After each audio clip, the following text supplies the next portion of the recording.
Hello, Flosstube, and welcome back to Fairy Tales and French Knots. I'm Erin, and this is episode 3 of my adventure in Flosstubing. So, today is November 2nd. What happened to October? How did everyone's Halloween go? We had at our house a whole lot of trick-or-treaters. Our neighborhood, well, first off, I should say, our neighborhood is in 1985. I swear to God, everybody knows everybody. There's a playground with a metal slide and one of those merry-go-rounds that you had to run and jump onto and then barf. Yeah, we got all of that. So this place is crazy, and we love it here. We actually moved here about 2 years ago. So yeah, there were trick-or-treaters everywhere, everything from, wee little ones to teenagers with pillowcases and no costumes. And we give everybody candy. We don't make you perform. If you hide and don't say trick or treat, that's fine. I'm still going to give you a handful of candy. And pretty much everyone in the neighborhood is the same way. So my daughter, who is 11, and at that age where trick or treating isn't entirely cool, but free candy. So she came home with enough candy for like a family of 12.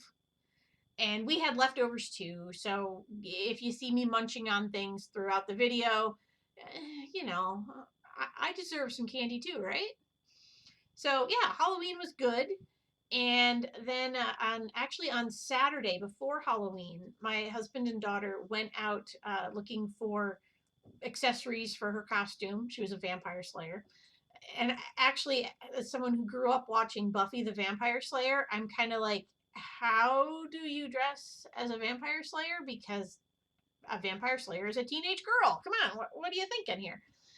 But she found some belt with like little holders for bottles of holy water and a cross. And I was like, okay, whatever. So that was her costume. And on Saturday, they went out looking for more stuff for it. And I thought, cool, I will make a YouTube video.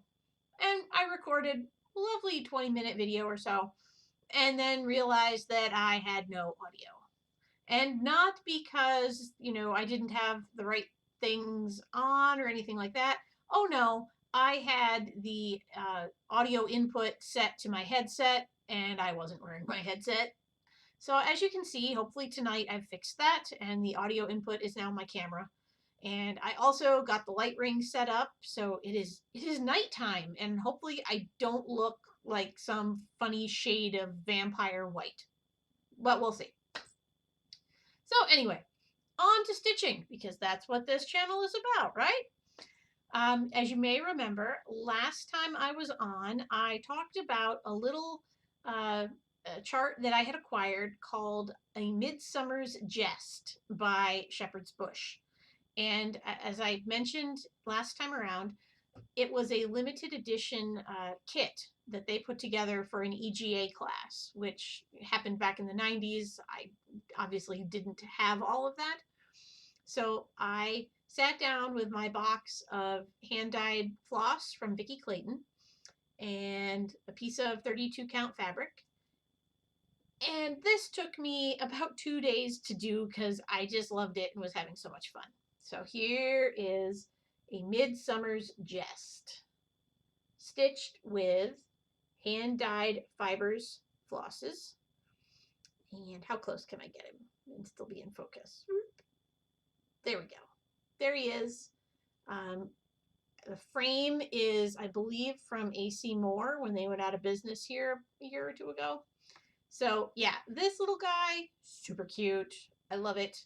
And it will be displayed with some pictures of my daughter from the Renaissance Fair. We always go, we dress up, we have a great time. We haven't gone in the past few years, but I think I can make a sweet little display with that. So that's all finished. And I've been inspired by other floss tubers. I gotta say, like every other floss tuber out there, I started watching Pam and Steph, or Steph and Pam, whichever you prefer, of Just Keep Stitching. and they're all bringing out their whips and just completely overwhelming, beautiful stuff, ladies. Good job. So I, after showing off my whips in my whip parade, decided I needed to finish one. So in addition to the shepherd's bush piece, which I finished, here is the little Russian kit. He's all done. He is a fully finished object, or an FFO. And he is mounted on a wooden plaque, which came from any of the chain craft store, big box stores. It's got an edge on it. And what I did is first I sanded it down and put on a coat of walnut stain. Then I found an old book in the library that we were discarding, and I tore some pages out of it and Mod Podged it, or decoupaged it, onto the stained board. After the Mod Podge dried, then I sanded it down again and put another coat, a real thin coat of walnut varnish over that to make the paper look, aged and discolored in spots. And when that had dried completely, I sprayed it down with 2 coats of polyurethane so it's nice and glossy and won't peel. And then I laced my little guy to a board with some quilt batting underneath him, and I glued it. Glue. I know, terrible, right?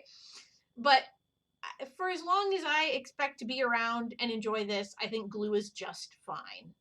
And if someday, decades from now, when I'm dead and gone, it falls apart and someone throws it away, oh well. The other thing I really love about this piece is the page from the book that I used. It was a book called, hang on, let me look it up here. It was a book called Writing the Modern Magazine Article from 1973. So it was a little bit dated. But there was a chapter 6, in fact, called Researching in Libraries. So if you look at the bottom of the plaque, there is the chapter heading right there, Researching in Libraries. And along the top of the plaque is actually the first sentence of the first paragraph of this chapter. And just because it is such an inspiring tribute to my profession, I'm a librarian, I'm going to read this entire first paragraph to you. And it goes, if there is a single person in the world whom you should strive to make your friend, that person is your local librarian. The library may not be big and may lack most of the books you want to consult, but the librarian will be a key figure in your professional life. He or she, usually she, can tell you about books other than those in her own library, can suggest sources of information you would never have thought of by yourself. Usually, she'll know about other libraries in your region and will know, or have some quick means of finding out, whether these libraries contain the volumes you want. Make it a point to introduce yourself to her and tell her you write for magazines. Much of her day's work is pretty humdrum, and she may find your research problems quite stimulating. You may be surprised at the amount of work she will be willing to do for you. No. But as a whole, I just love that paragraph. So I'm really tickled that the first sentence about the single person in the world whom you should strive to make your friend is right up here at the top of this plaque. And the rest of it was just kind of a hodgepodge of words that I found. I started out thinking I could try and make it make sense in some cute kind of way. It didn't work out that way, but it's still super cute, and I love him to death. A couple people on chat boards and on Facebook have asked more about the pattern. I actually threw the pattern out because it was a kit, and it came with flosses that were already separated but not DMC numbered or numbered in any way, actually, other than like 1 through 10. So it wasn't real helpful, and I couldn't see it being something I could pass on. But this is the pattern itself. If anyone wants to see the Cyrillic, if you're any good with that, it is by Neocraft over here. And from what Google Translate tells me, the title is Gentleman with Book. So if you can find that kit from Russia and you want to stitch it, that's what it is. The other thing that I kept from the kit, which I think is adorable, is the floss card. Look at these little guys. They're just so cute. So I'd have to obviously renumber the holes, but cute, so kept. So those are my 2 finishes. I had a great time doing both of them. Actually took this fella here to the library with me to work and showed him off there.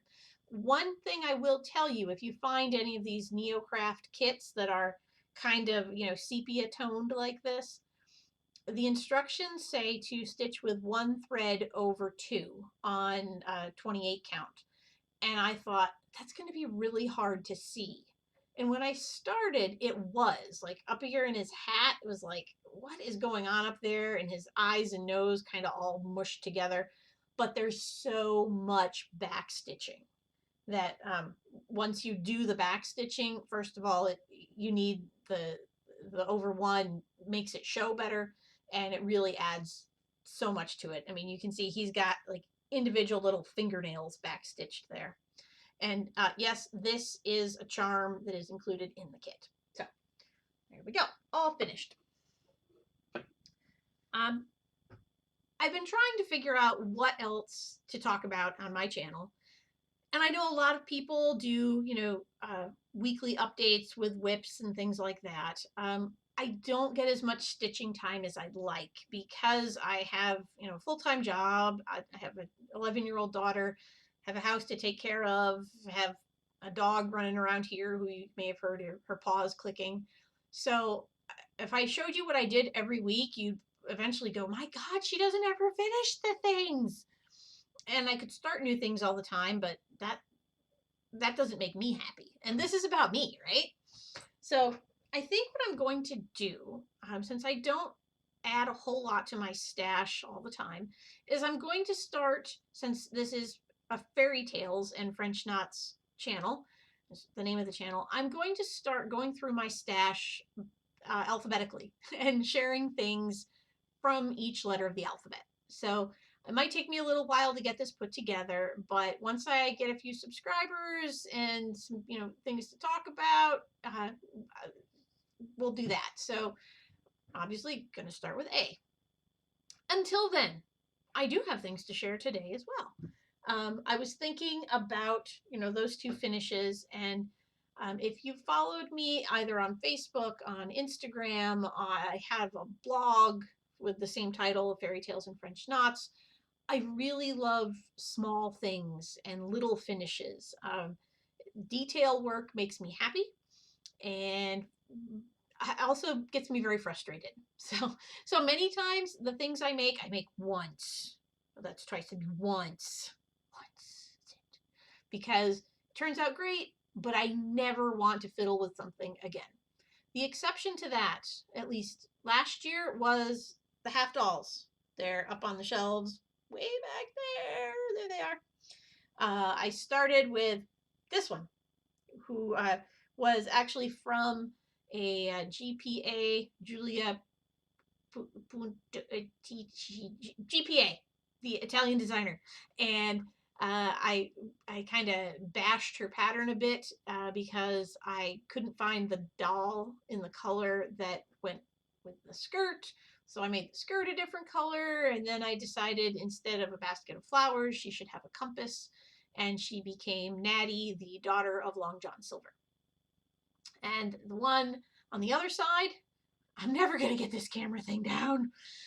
This one on the other side, I actually came up with myself from a pattern I found, old pattern. So Those are the repeats in my finishing projects. But the other one I thought I'd show off tonight, because smalls make me happy, is this little guy right here. This is Earth, Laughs, and Flowers from an older Prairie Schooler kit, or pattern booklet. And I stitched it over 1 on 28 count. And then I looked at this little print tray, printer, I think they call them a printer's tray, but it's teeny tiny, that I found at Michael's or Hobby Lobby or somewhere. And I thought, well, it'll fit in there, but it was short. So I found some of this flower rickrack lace, and I sewed it on to the bottom of the piece with French knots. And then I used some satin stitches and lazy daisies to make flower stems. And much like the little Russian piece, this is where I first started doing decoupage with stain. You can see along the inside, I used like old scrapbook paper. And then I painted the outside of the box and varnished the whole thing with polyurethane and put it together, and then added the little shovel because 3-dimensional stuff I think looks super cute on cross stitch to kind of add some depth and dimension to things. And the little button up at the top just because I had a button. And then this was a finish from earlier this spring. This is a little kit from Sharon Verbose of the Purple Thread. And it's a little tiny jar with a little tiny wrap that goes around it. And I also have made jar wraps with other pieces of finished stitching. So I thought this will be quick and easy because it's a finished piece of banding. And you're just supposed to kind of hem the outer edge here and then tie it together. But as I was looking at it, I didn't like the raw edge on the back. So I made a back for it so that it loops all the way around, and the tie is more decorative than functional. The other thing I did with this one is I added more of those little lace flowers from the roll that I bought for the Prairie Schooler piece, and I attached them with little beads instead of using the lace or ribbon and running stitch that the kit included. So that's one thing I often do is kit bash everything. From way back when I was in junior high and started building doll houses, the kit pieces were merely a suggestion. So that's that. I do have one bit of stash to share. I got this in one of the stash unload groups on Facebook. This is Heart in Hand's Christmas Tiny Town. I don't know when I'll start it, but I love the tiny houses. They're super cute. And I don't know if I would do the frame or the drum. I've never done a drum, so maybe it's time for me to try. We'll see. So that's here waiting for me. And I also have progress. Progress. On the Moon Day piece, which I've worked on a bit.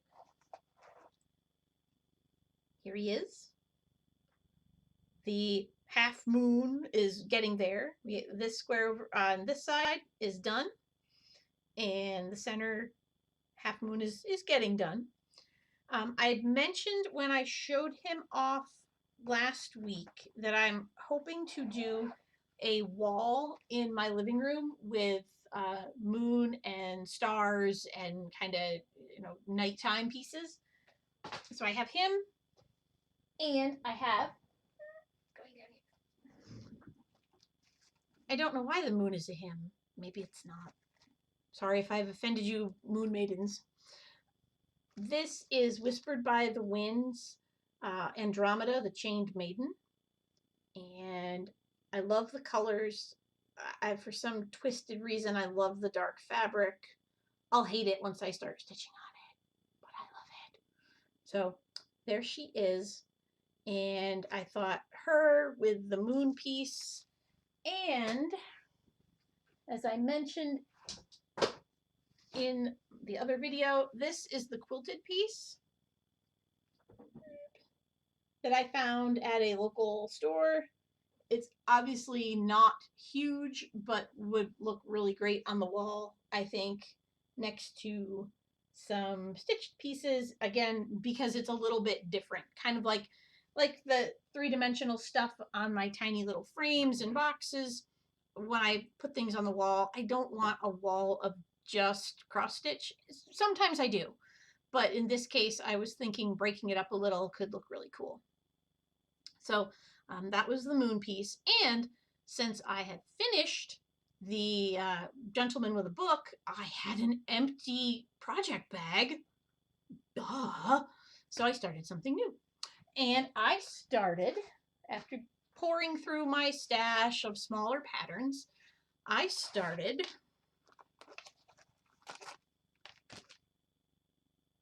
Thanks by Mount Forest Frameworks. I don't know if this is still out there to buy new or if you'd have to go to the used markets for this, but I thought he was super cute, and I don't have a lot of Thanksgiving pieces. I've got plenty of Christmas, obviously. I've done tons of Halloween, but seemed like it was time for some Thanksgiving. So the kit, or not the kit, the pattern calls for, where is it? Well, it says 14 or 28 count fabric. We used hand-dyed 28 count beach plum from Silk Weaver Fabrics. So I do not have beach plum, and I didn't really love all the purple, or at least, you know, the purple letters on the purple fabric. So I started it on this mysterious piece of yellow. And the only thing I'm seeing is that I'm losing the white, like around his collar, but I'm not sure. Maybe once there's something behind it, not my hand. Let's see if I do this. Now that doesn't really help. So I may have to backstitch around the collar and also his cuffs of his sleeves.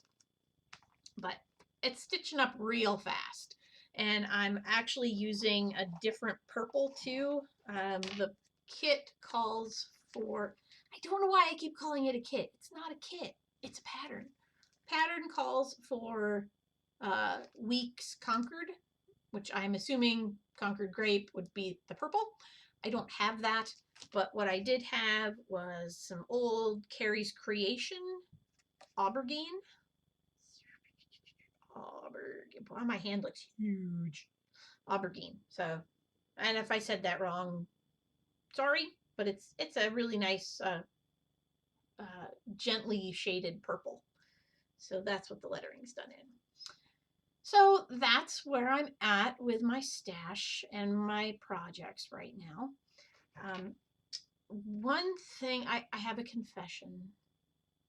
I don't buy a lot of new patterns and stitching supplies anymore because this room I'm sitting in, as you may see, there's, you know, floss boxes and pattern binders over there. That cabinet underneath is full of frames and finishing stuff. So are the top shelves up here. On this side of the room, which you cannot see, is another closet full of fabrics and my ironing board, which nobody wants to see, and other, you know, beads and doodads. There's another cabinet to the in front of this one that's got, you know, more books and things. I have too much, and I'm doing my best to work through it, get rid of some. I've given some away.